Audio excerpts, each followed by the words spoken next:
Hey YouTube, I want to do a book review today.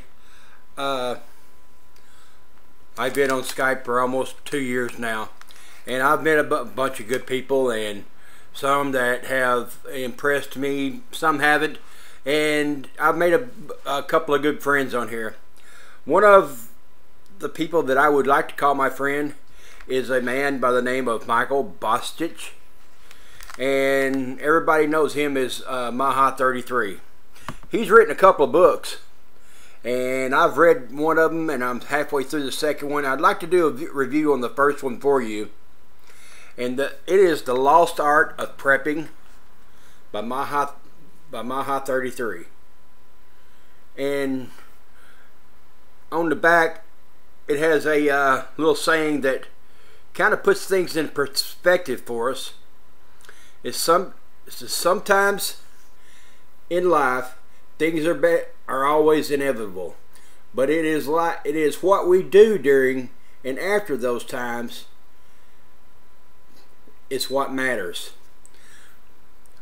We are not a bunch of doom and gloomers, and being a prepper and being like my grandma and my mom used to be, putting up stuff, canning and killing a hog and putting it in a smokehouse and having smoked meat all winter long.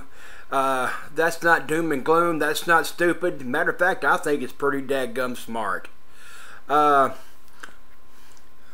Michael goes into a bunch of different stuff in this on why we should be a prepper, the terminology and the acronyms that we have. A lot of the S.H.T.F.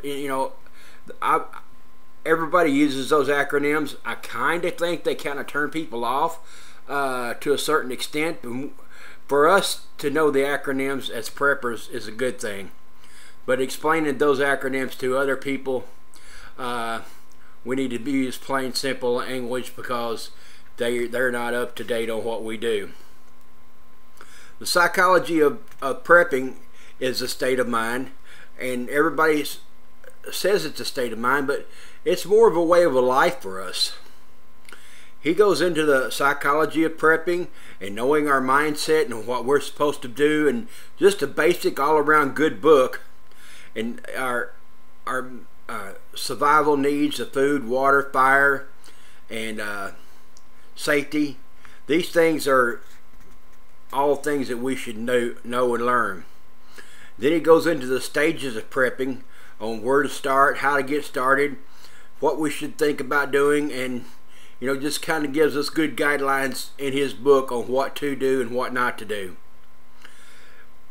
Once a situation happens in our lives, we have a window of opportunity above other people because we know what is coming, what should happen if a disaster hits or whatever. When Katrina hit down there, everybody had a window of opportunity of about a week there that they could have bugged out, and they didn't. Well, I went down there.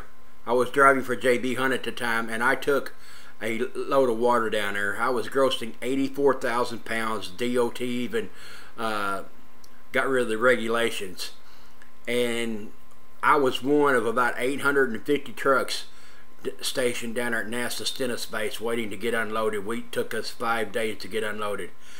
FEMA is slow. If a bunch of preppers lived down there, they wouldn't even had to show up, I don't think. We'd all had our boats and floated back to safety anyway. He goes into traveling in an S.H.T.F. situation and knowing how to stay off the roads, stay away from crowds and everything. Me living in the edge of town to where I'm at, I am not in a safe, secure location. I'm going to move one of these days real soon. Don't know where, when, and how.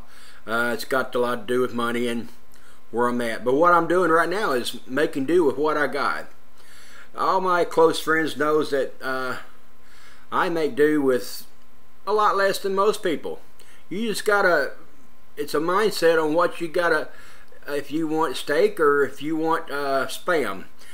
Both are good for you, in moderation, and both will make you fat if you're not in moderation. You just got to learn what to eat, when to eat it, and how to eat it. And check out some of the other websites on my channel that I subscribe to, and on how to cook and everything in an S.H.T.F situation.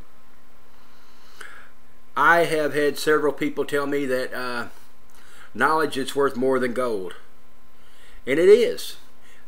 And I have gained a lot of knowledge on prepping and by watching others. I'm from Missouri. You got to show me several times, but once I finally get it, you knock me over the head a couple of times, I'll get it. The book by MAHA33 is a good book. He shows you the plain and simple steps of becoming a prepper and what you should do, and it's worth checking out.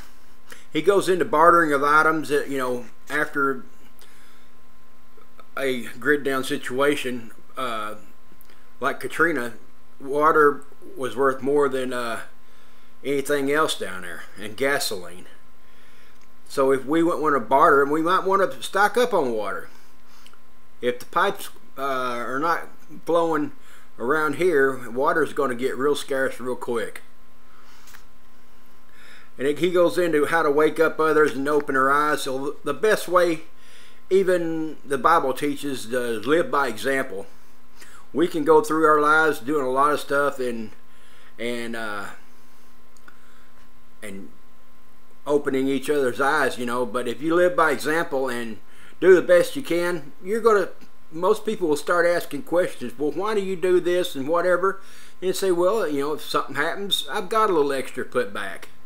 Well, how do you prep that? How do you can your veggies? How do you make a bug out bag?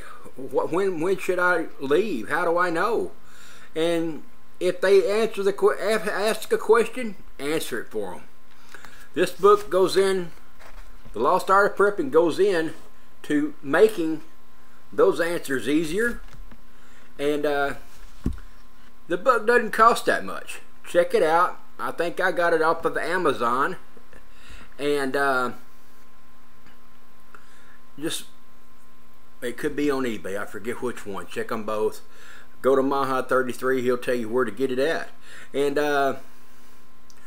get it, check it out, pass it along to somebody that you may be able to open their eyes. But I want to give a 10 out of 10 to The Lost Art of Prepping by MAHA33. And this is an official endorsement from Countryman. Just check it out and give it a read. You might learn something. God bless all my YouTube friends and MAHA33 for sure. God bless, and Countryman out.